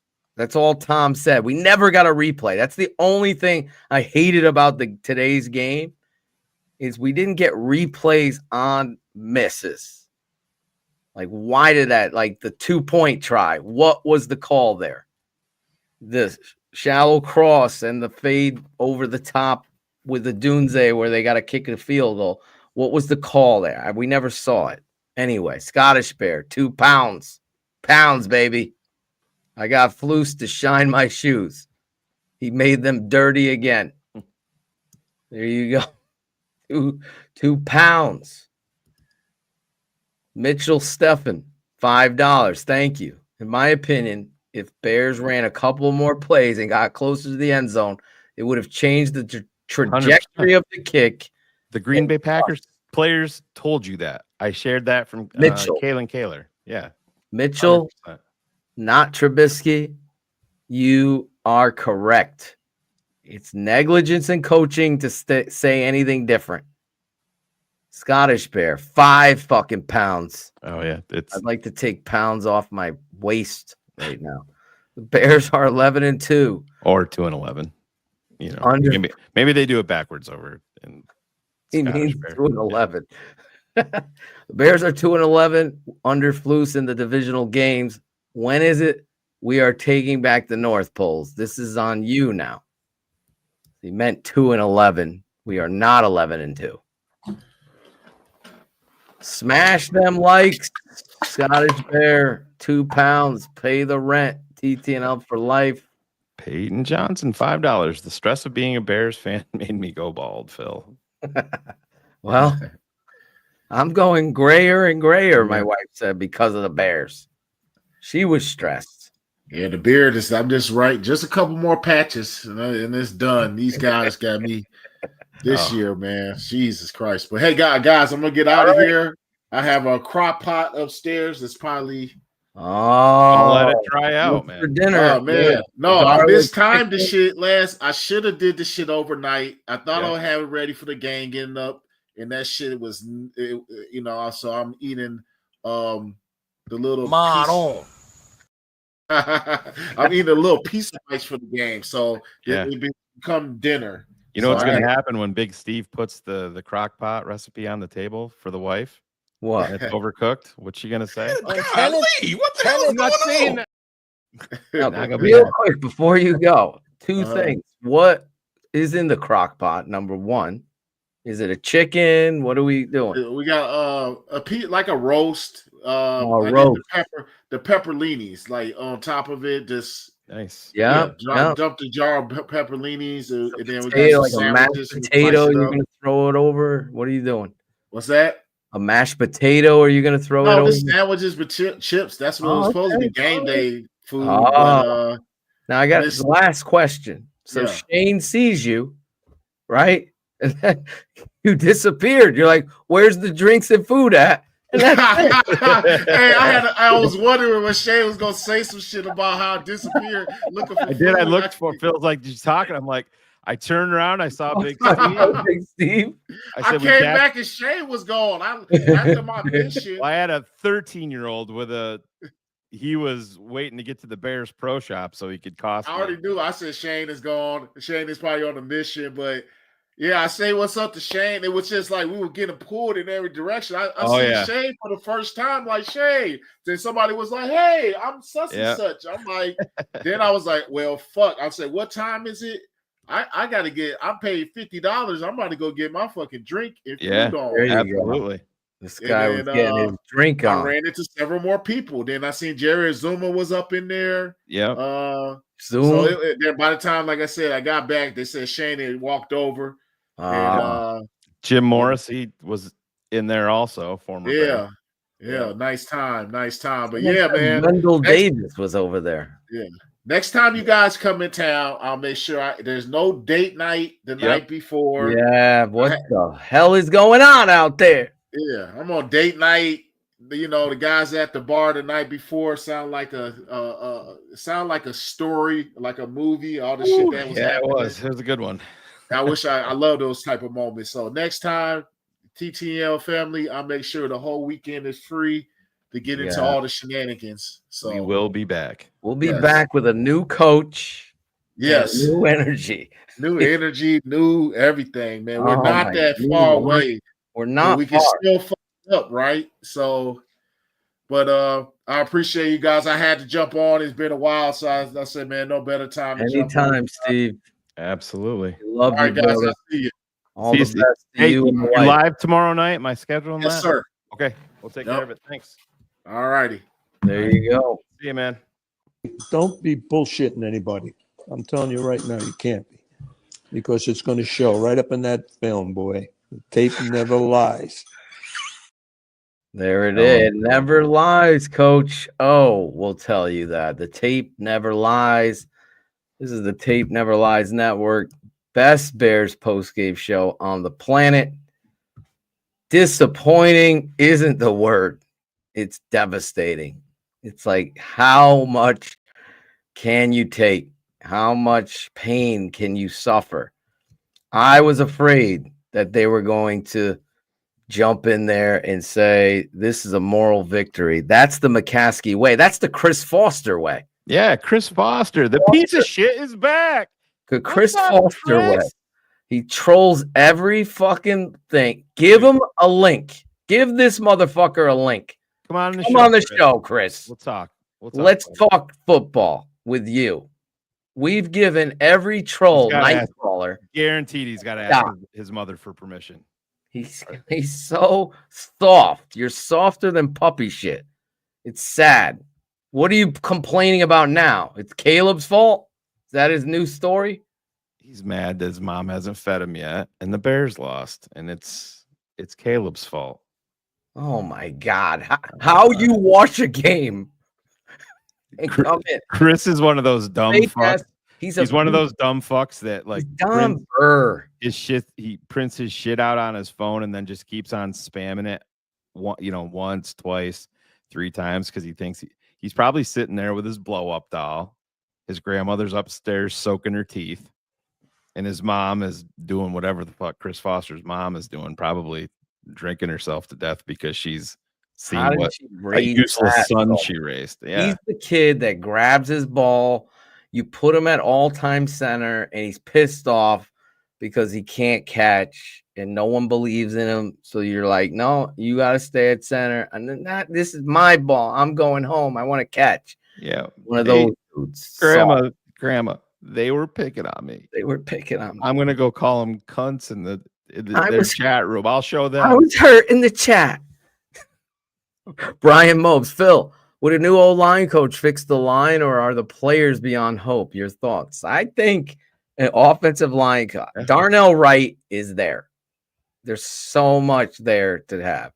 Right? But he needs to play better. He's got to play better. And that's get in better shape too, I think. Better shape. Offensive line coach, Jared Veldheer, former offensive line Division III. I would get on the phone with that guy, get him in here. Obviously, they're afraid of Olin Kreutz. He would be so perfect for any new hire, new head coach to get that kind of guy in here. Who knows? But yes, I believe they could fix the offensive line. You're going to have to, Shane, you got to get a center. You need a new left tackle. Yeah, it was Braxton through the block on DeAndre Swift's run, but then at the end of the game, Braxton got completely overpowered and he essentially sacked the quarterback. Situation. Yeah. You don't have your feet set. You almost gave away the game. And to your credit, Shane, or I think it was Steve, it might have been one of the two of you. How many times have we seen other quarterbacks not be able to overcome that? I think fans just completely take their. Obviously, Chris Foster can't see what Caleb was able to do is what you drafted him for. He brought you all the way down the football field. The throw on 3rd and 19, stressing the defense, coming back across his body, throws an absolute dime on time with that was a missile to Roma Dunze. Now you're 4th and 2, and you throw a fade ball down the right sideline. Perfect pass. Then you come back again. Let's not even take the back shoulder fade. It was outstanding. It's big boy football. And then you hit Keenan Allen, and you're right in field goal range, and you run the ball one time out of gun, and you completely piss down your leg. It's sad. It's sad. Yeah. It's sad that you have troll. I apologize to the chat. You got a troll boy. It's fine. We'll just let it play out. He wants to be blocked, and we're not going to block him. We could give him a link. Yeah, Chris, you want a link? Hit me up at Wazram on Twitter. At Wazram on Twitter. We'll wait. Come on right now, and you can. Do you have Twitter, Chris? You can do whatever you want. I want to see you be brave enough to come on the show. He would never, dude. He would never. Because you're all talk. You're all talk. You're all chat type. You're on the all type team. We're all Chris said that we're all tough on the internet while he's posting comments on the internet. Chris was is not only a badass, he's also a fucking genius. Chris was on the cheer team. Oh my God. Chris the coward. Chris, you got all the attention you wanted. We always give the night crawler the attention. Hit me up on Twitter, bro. Like I said, all you got to do is hit him up on Twitter. We're going to give you you want to prove that you're smarter than we are? That's fine. There's lots of people smarter than we are. Come on the show and present your case. It's fine. It's all good. It's sad. Sad. But it's not as sad as anybody. All right. Send me a thing on Facebook then, or wherever you are, Chris. There it is. Oh, he's too good. Yeah. Twitter is for teens, as he's ranting for the past 11 minutes, like my 3-year-old worse does when she than doesn't a get her teen. way. Worse than a teen. Worse than a teen. You're seriously putting this on Caleb. I need to understand. Like, oh my God. Why do we block people, Shane? What's the definition of that? Because you're taking over the fucking chat. It's no different than us blocking this all game streaming. Like, that's the 8th one today. It's the 8th one today, you fucking clown boy. You're an absolute disgrace. I've seen you before on other Bears pressers, just taking up, repeating, copy and paste. Do this. There Chris. You go, Chris. You got Chris, your answer. I'll go into YouTube right now and unblock your other account. But go to Twitter and accept the link. It's Don Burr. Or Instagram. DM me. I'll send you the link and you can come on and present your case live on air right now.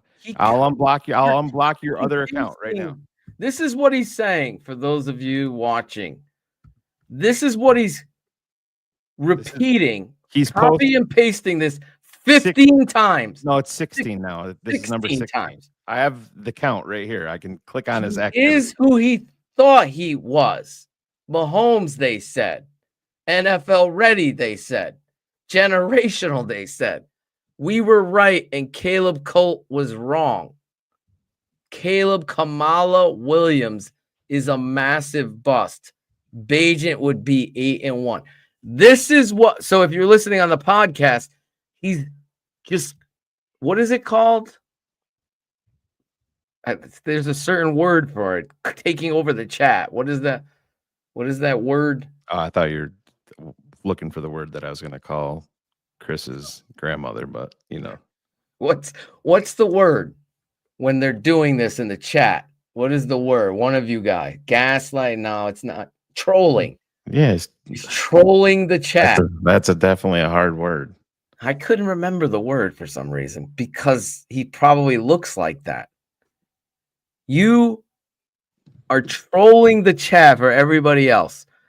There's 1,200 people watching, and you are trolling, repeating what I read to the podcast. Chris, you definitely owned us, bro. Yeah, he did. He owned it. You got us, Chris. You're completely right. Oh my God, you slayed the dragon live on BHL. Bravo. Only this dude would come today and say Caleb's a bust after what we saw today. You have to be the biggest fucking in my grandma's basement living fucktard to come out here and say that. Like, oh my God, Chris must be Ghost of Judah tribe. Yeah. The Bayesian talk too. Like, what? How many of you are there? Like, Jesus, forget because Nate said that Chris's mother should have swallowed him. The bad part about it is she actually did. She just spit him back up into his grandmother. So it's a whole fucking nother story. Oh my God. You're not blocked, Chris. You're like the pass rusher entering the backfield against Caleb Williams unblocked. The only thing is everybody wants you sacked. But Anyway, Chris, you got your attention, Chris. You obviously are a coward with no football acumen. And yes, they fired coaches because they were so negligent. It's just sad that I don't know how people like this. Thank you, Nate. I try. Ruthless. Isaiah Chukwu, our guy, $1.99. I would like Chris and him to get on a mat. Looks like Isaiah would drop him, pin him. Oh, yeah. How long? If we fired the coach a week ago, we win this game. I agree. If Coach Washington's the head coach, like I wanted, and Thomas Brown comes in and calls this game, I think we win too. Eberflus is soft. The only one softer than him is probably Chris Foster. Yeah. But best part about it is Chris thinks he's been blocked. He's taking victory laps. They blocked me again. I did it. He wants to be blocked. I did it. Bye, cunts. This is the best. This is how stupid he is. Coconut Pete wants him absolute best. Block this bum. Chris just took a victory lap, saying that he got blocked again. And he wasn't even blocked. He wasn't blocked. He's brilliant. It's the best. Chris, I'm just gonna leave him up for comedic value at this point. Chris, you will forever be known by every TTNL fan. Chris, I did block you last week. I just said I would. He did. I literally just said he that. admitted that already. He said, "I'll you go a over link. there and unblock you, send you a fucking link, and get you on the show." But you're so busy being so soft with no football acumen. It's embarrassing. It's embarrassing. Oh, see, we have confirmation here. I'm Chris's wife's boyfriend. Confirm what you say is true. Yes. See, we just got it's on the internet. It's true. Thank you. Totally true. Yeah. Totally true. Chris. Jesus. Oh my God. Gotta have some fun today. Yeah, we do. Troll. The troll. He's trolling. Don't give him a 10. No, we gave him his attention. Yeah, believe me, we definitely know he's trolling. We I just think of the word. What's that word? It's super hard. There might be another word too, where they keep spamming. That's what I was saying. Where they keep taking the same fucking thing. He's putting it up there again. He has it in his fucking notes on his phone. And he's so adamant about this shit that he posts this shit everywhere. What I read before. He's a clown. Yeah, it's only fine. person I dislike more now is fucking Eberflus. He's a copy paster. That's fine. Thank you, Chris, for all of your information that you provided us with today. We do appreciate it, and spamming. I think you're an amazing person. It's sperming. He does it on ESPN 1000. 100%. Of course he does. I've seen. That's where I've does seen it on ChicagoBears.com. He does it everywhere. It's fine. It's all good. It's oh my God. Just boot him off there. Yeah. Jesus. Fire Flus. Get this shit show done. Wait till he goes to the diner tonight and talks about, hey, you gotta watch this show. They I was fucking all over loved it. me. I He was did all it. over it. It's at the 1 hour 44-minute mark. Oh man, it's sad day. Chris, I don't even know where did it go. Oh, right here. Why don't you confront me there with RAL names, cunts? RAL. Yeah.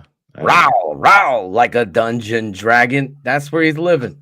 I don't even know what that is. He's in my best Australian voice, Chris Foster, Australian for queer. I don't even. Yeah. That's what he wrote. Just reading what he wrote, Shane. Yeah, I will have to. I got a couple of texts about that, George. I do appreciate you sharing it. I'll have Why? to What bring it up. transpired there? I haven't watched it yet. Yeah. Let's just get it and play it quick. Yeah. Is it Zach Pearson? Zach does those good locker room, like, He was in there. I saw him when they were talking to DeAndre Swift. Zach was right there. I don't go into chats. I just watch the shows and I see. I don't even comment. I never do. Yeah. Even here, I don't comment. But he Rarely do it. He put us in our place, so it's probably a good place to. Unless Chris wants to agree to come on, we'll just wrap up the show here at this point and take our L that Chris provided us with and call it a day. I wish we had some video or something of Montez Sweat. What does he say? I can try to bring it up here real quick. I'm going to go on to Twitter. Try it on X and just search his Well, name. there's so many teens there. Like Chris said, I'm trying to stay away from Twitter.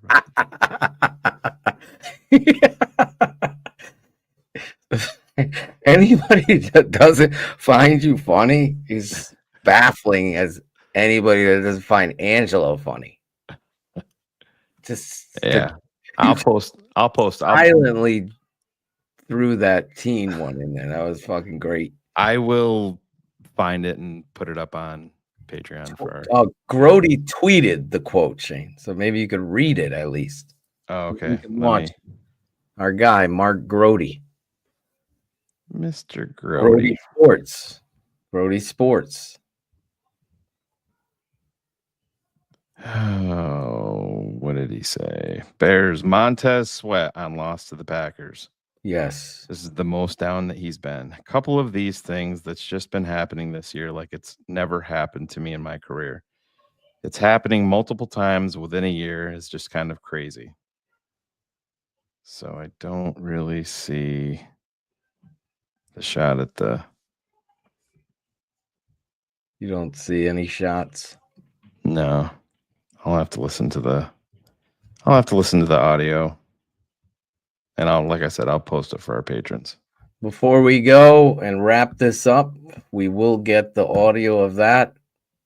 We obviously believe are the first to point this out. It literally happened on the air where I took a screenshot of the highlight of the ender.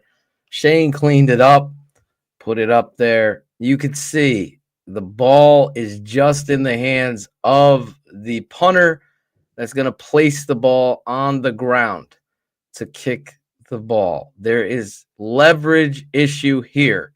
1000%. You can't go over we're talking about worried about player safety, and they allow this. And if we go like frames after, this fucking long snapper is literally bent backwards on his back. Same with number 75, just on the right. It looks like a 76 with my bad eyes, but it's 75. Larry Borum gets fucking mollywalk back. And just for comparisons, the refs called this call on the top that Shane put together against the Bears a leverage penalty, where you could see the ball is being put down and he is coming on our right, really the player's right. He's going on the left of the defensive left. He's going over his shoulder. Here on the bottom, the ball is not even going down yet. It's just caught, and the player is completely over the player, thus the whole safety issue, and thus your head coach not going to the podium, criticizing the NFL, taking an aggressive stance, and taking a showcase of what it is that you need to be as a head coach. And it's awful.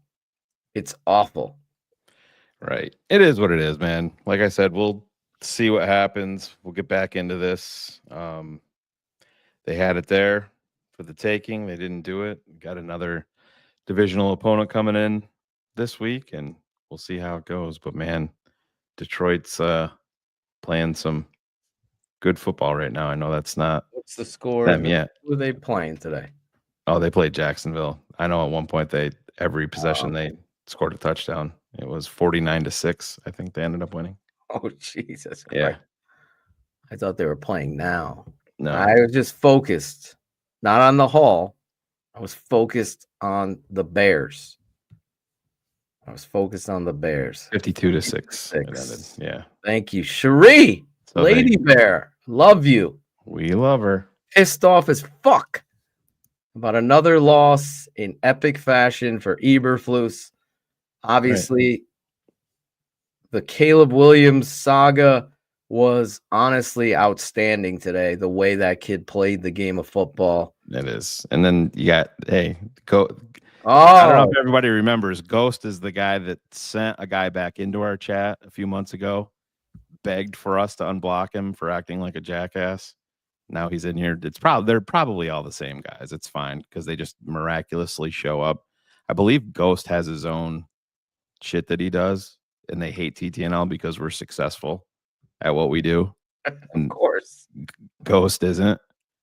I mean, I think at one point he got like 30 or 40 views on some of his content, but it's fine. But he begged back too, Chris. So maybe, Chris, if you come back with your non-blocked account that you have right now, you and Ghost maybe next week we'll block you together.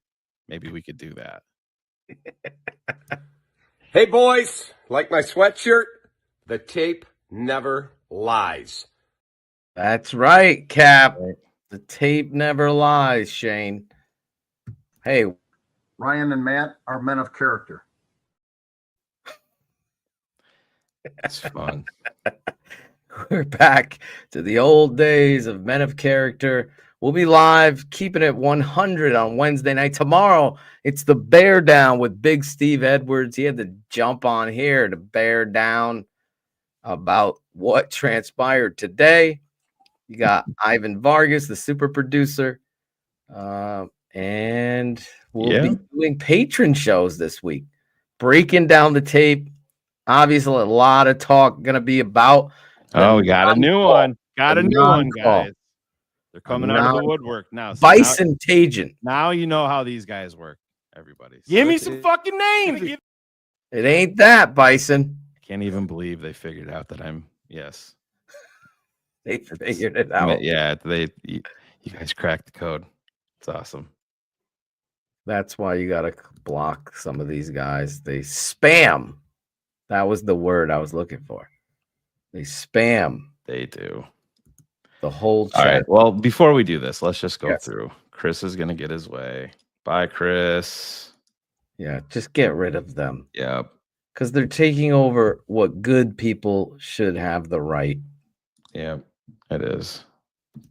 It's over. It's Oh, Judah Tribe. See you later. Enjoy your 16 views on your new content. Where did it go? We're good people. There he goes. There he goes. Bye, Judah. You're gone again. Stromberg is an interesting guy. I hope they bring him up to the 53. Shane pointed out about Seattle. You have to worry about them with the fucking retiring of Connor Williams. They might try to come over to him and try to pick him up. Of course. That's an interesting name to look at. But listen, the Bears lose in epic fashion. Disappointment all over the place. With the final ending field goal being set up on second down. Oh, Bison Tangent is also bye, buddy. Even though you just created your account 2 months ago. See you later. Tell Chris and Judah 12 views that we said hello. What? Oh, that part about it is they're all jerking each other off in the mobile home they live in right now because they all got blocked. they're total badasses. To take over the North and never give it back. Exactly. Well, I think that's about it. We got to wrap this up, Shane, the way. Right. Listen, speaking of wrapping up. Yes. If Chris's deadbeat dad would have just did that 50 years ago, he wouldn't have been able to spam our chat. The spamming of you should be spamming and focusing your energy on the coach and the Chicago Bears. Fire the coach. Sitting there thinking Caleb Williams is the problem. Yeah. Is Andrew, sanity. The way the story goes is they are all the same people that are very upset that Justin Fields was traded. And we were very open, very loud, and very structured in the work that we do when we were all on board with Caleb Williams, as everybody from TTNL. Everybody has their own voice. We didn't say you have to like this guy. We were all on board with Caleb Williams. We call people out. Some people don't like it, and there's people like the ghost of Judah Tribe, the flat earther, and all of his stuff that he puts out. It's fine. I don't really give a shit what they do, but they get jealous of TTNL. Guys like that. They think that they should have the forum and the following that we do, and they don't, and it bothers them. That's where all of this comes from. It's fine. Chris is going to be back next week with a new account with his same name, doing the same stuff, and we'll block him again. Judah Tribe will be back next week begging the guy to come on and beg us to put him back. That's documented fact on a Keeping It 100 from about 90 days ago when he begged his way back on and we gave him another chance. Guys like Bison Tagent or whatever the fuck his name is making crazy remarks like he did. It's fine. There's always, listen, if you don't have haters, you're not doing it right. So it is what it is. But that's where they come to, and we should do a better job of not giving them the recognizing them. But that's how we do it. We're going to call people out, and to this day, we started this in 2020. To this day, every person that we have invited that's had a problem with us that we have invited on this forum has excuses like my headphones aren't charged. Twitter is for teens. Ha ha ha. I'm not on Facebook. Nobody shows up. Chris said internet tough guys, and that's exactly what Chris is. He would never come on here and have a civil conversation and make a point. He sits in a chat room with Judah, with these other guys doing the same thing every single week. They're not even Bears fans. They're not. They want Caleb Williams to fail so they can be right. That is their number one. That is what they want. And we aren't built like that. We never will be like that. And that's why we address it. We want to expose these guys. Why do you think I let Chris Foster go for 30 minutes on here? And we talk about it. Now a lot more people that never knew who he was. I mean, Judah Tribe might get 16 views now on his content that he puts out. And it might pay off for him. Who knows? I want to address one thing. Okay, there you go. You can't say fire Flus. This is the Review Sisters. And then the same breath that the field goal block was illegal. Laugh out loud. Always the LOL cutesy. Yeah, you can. Sure. You can. There's a lot more plays before that. There's plays before that would have made this situation easier for even with the illegal, leverage and destruction of the snapper. That field goal goes through irregardless of it. That's the problem. He wasn't freaking strong enough in his coaching and belief to move the ball closer. We saw the same shit with the double doink. Move it closer. You saw it with Mark Trestman kicking in Minnesota on second down. At least with the double doink, you remember that was to Anthony Miller in the end zone. Yeah, they did throw a pass. Deep ball. I hated that. I wanted the fucking first down. Run fucking Jordan Howard.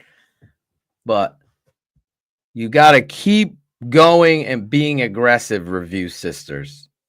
That's the problem. We have a soft head coach that put us in there.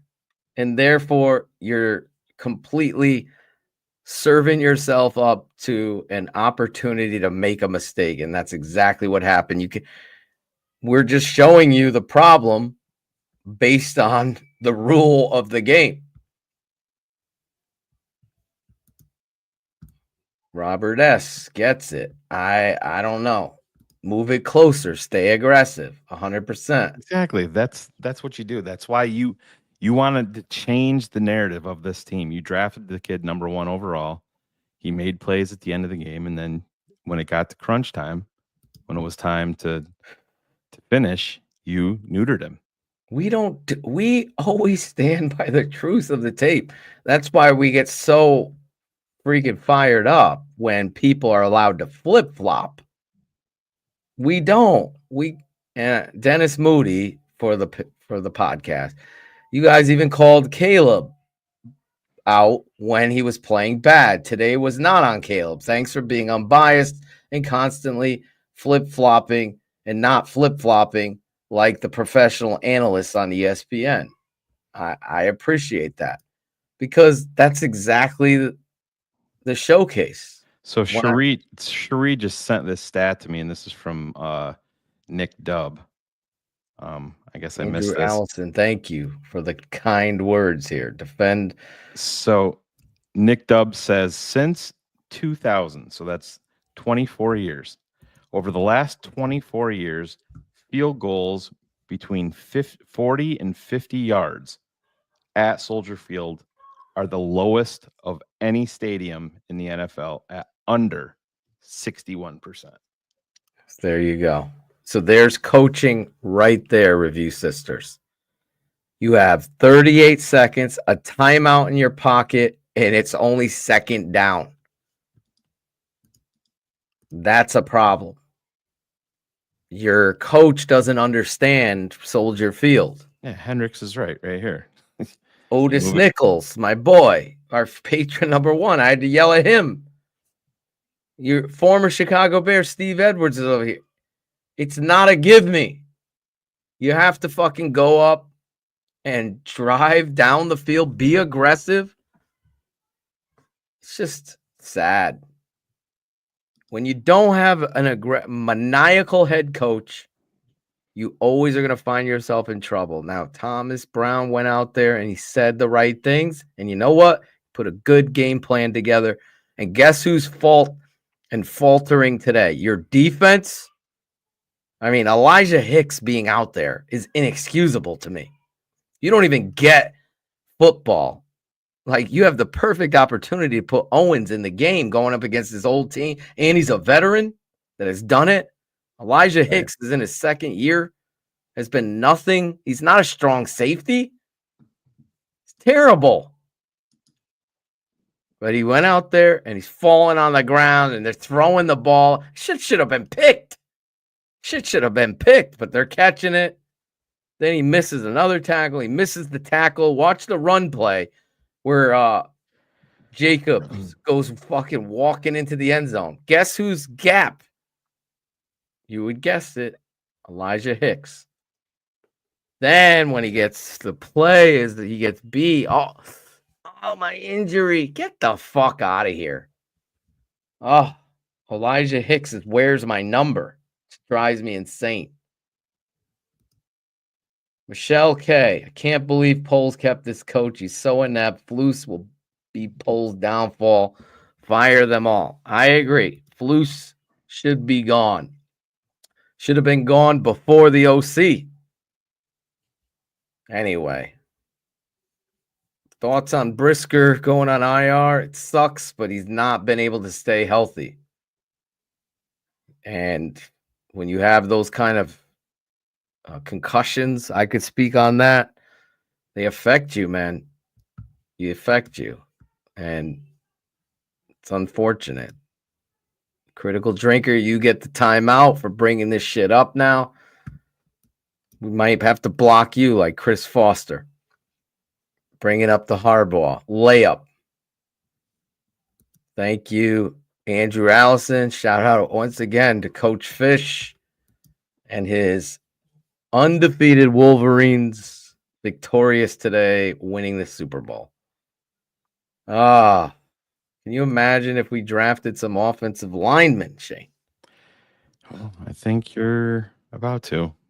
There in you April. go. All right, you ready to get out of here? Go. Yeah, let's. I don't know what Steph's got cooking for dinner because I'm starving, Shane. Probably better than what I got cooking for dinner upstairs right now. But what is this?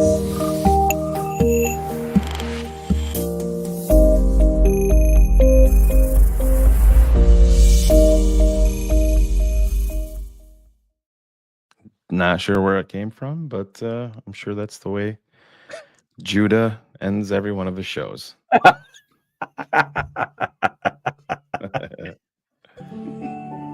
Very good, guys. Have a beautiful day. I know I will.